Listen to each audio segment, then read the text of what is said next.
We have here two large SBR tanks for sewage treatment, where we implemented an innovative proof of concept as a third-party operator, replacing traditional air blower with a floating rotating biological contactor. We stopped using the 30 horsepower blower and replaced with a 1 horsepower drive motor for the RBC.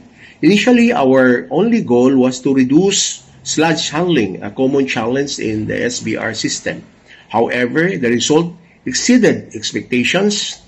Beyond significant sludge reduction, the system delivered excellent treated effluent quality, meeting stringent ammonia and phosphate parameters. Additional benefits include substantial noise and odor reduction, along with the daily energy savings of 3,000 pesos due to lower power consumption.